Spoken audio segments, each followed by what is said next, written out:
Let's revise legislative councils.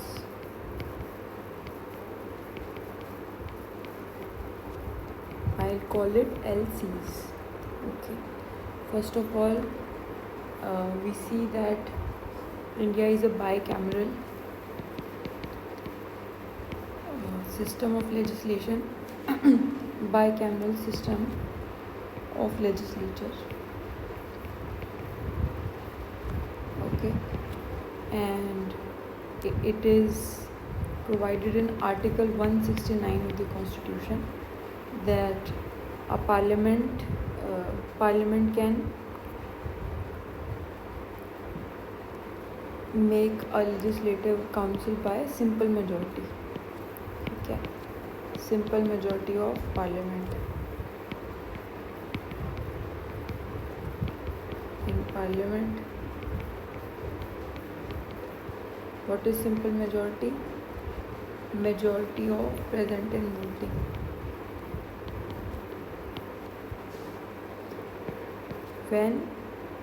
When can this happen?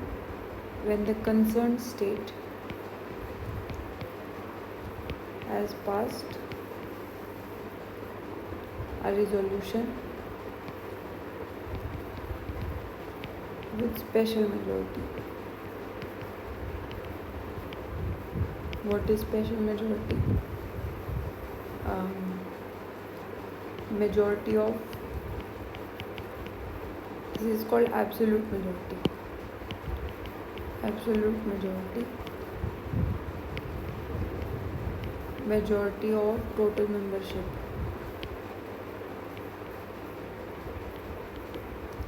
And second is 2/3 of present and voting. Then can this be formed? अब कौन कौन से states में हैं already ये आप देख लीजिए. फिफ्थ,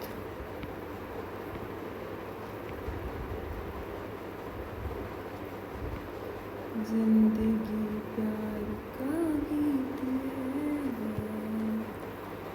कौन कौन सी स्टेट्स के अंदर है? पहला आंध्र प्रदेश, यहाँ आपका आंध्र प्रदेश. पहला तेलंगाना, ये आपका दूसरा है.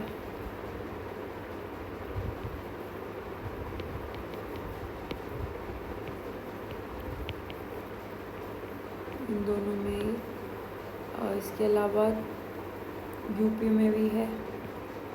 although it keeps changing. UP, Bihar,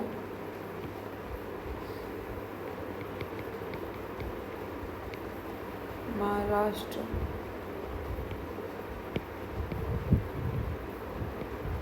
five and six is Karnataka.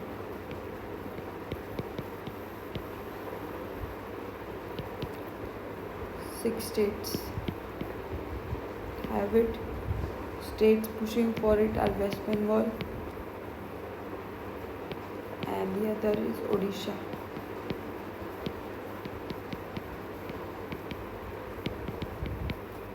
We need to check if this is also true in the present context. Moving on, we also saw that यहाँ की जो लेजिस्लेटिव काउंसिल थी अबॉलिश कर दी गई थी by JNK reorganisation bill 2019 and then this was made into a UT of JNK and Ladakh. This was it.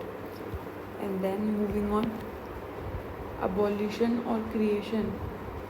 So what abolition and creation entails, ये हमने देख लिया है कैसे कैसे abolish होता है. दोनों ही तरीक़ों से ये दोनों चीज़ें आर्टिकल 169 में मेंशन है. इसके बाद हम कंपोजिशन की बात करेंगे कि इसके अंदर होता क्या क्या है. तो कंपोजिशन इसकी ऐसी होती है कि जो इसके नंबर ऑफ मेंबर्स हैं वो एक तो 40 से कम नहीं हो सकते, 40 से ज़्यादा होनी चाहिए.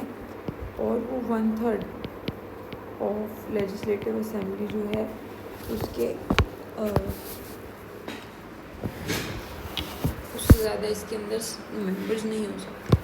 फिर इसके अलावा एक चीज़ और है कि कॉन्टिन्यूइंग चैम्बर है, जस्ट लाइक राज्यसभा, यानी कि इसमें इसका डिसोल्यूशन नहीं हो सकता, not subject to dissolution.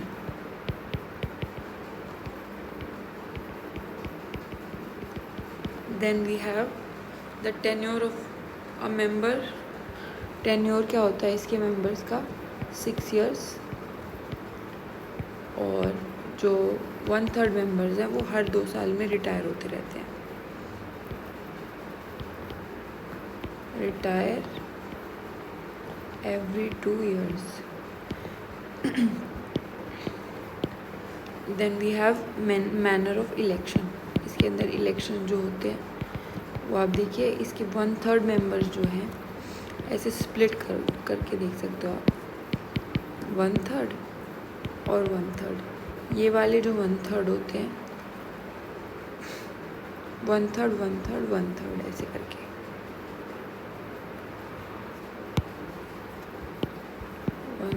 one-third और 1/3। This is are elected by state MLAs। ये इनको इलेक्ट करते हैं।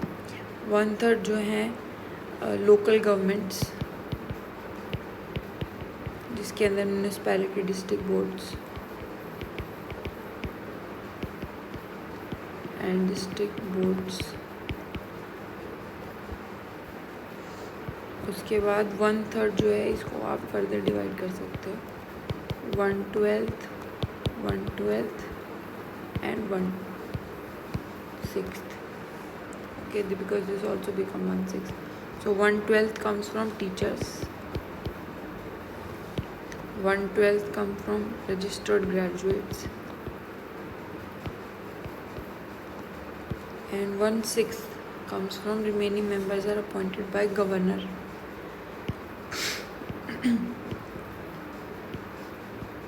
Governor appointment for distinguished service. इनकी कौन कौन सी फील्ड्स होती है आप देखिए, यहाँ पे फील्ड्स होती है आपकी लिटरेचर पहली, आर्ट दूसरी, साइंस चौथा, इसमें कोऑपरेटिव मूवमेंट भी होता है,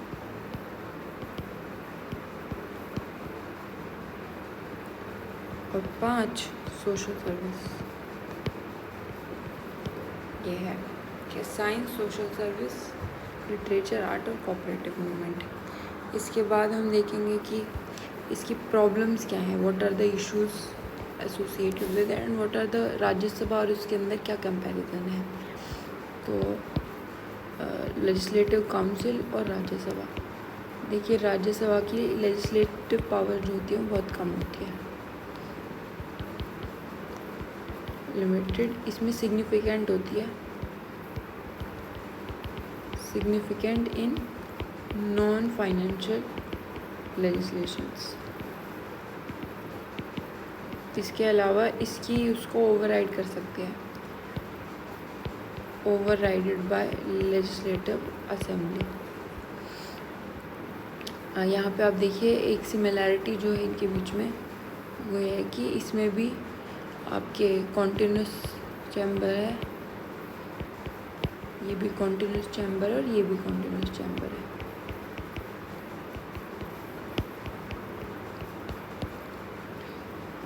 ओवरराइडेड बाय लेजिस्लेटिव असेंबली। इसमें एवरी केस में ऐसा नहीं कर सकते।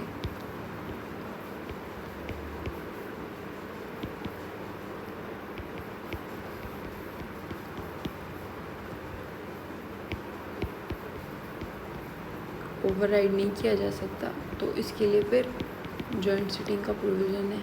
डेडलॉक अगर ब्रेक हो जाए, जॉइंट सिटिंग के प्रोविज़न से आर्टिकल 108। ये जो हमने देखा था अभी कि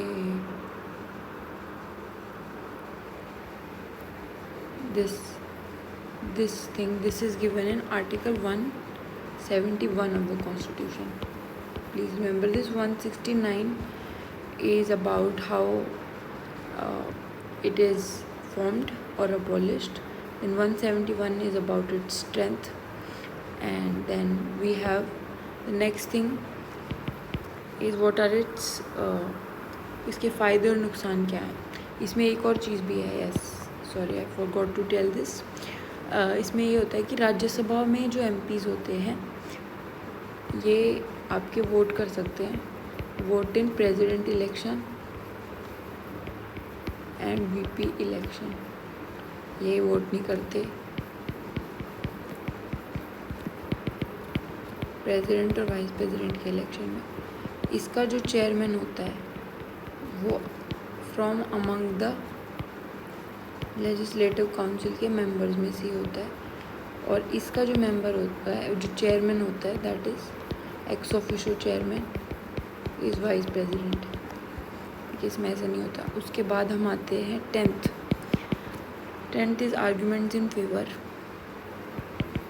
इसके फेवर में क्या आर्ग्यूमेंट्स और इसके अगेंस्ट क्या आर्ग्यूमेंट्स हैं. फेवर में तो इसके आर्ग्यूमेंट्स है कि हेस्टी लेजिस्लेशन को प्रिवेंट कर सकता है.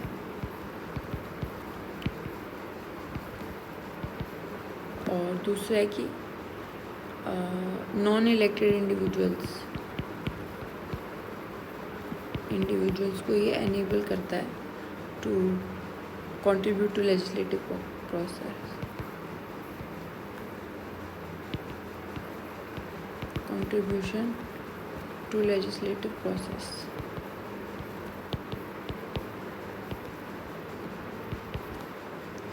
Argument against can be delayed legislation.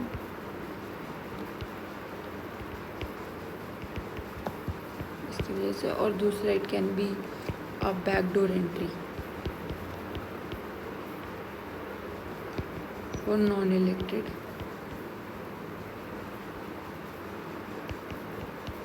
people. Basically इसको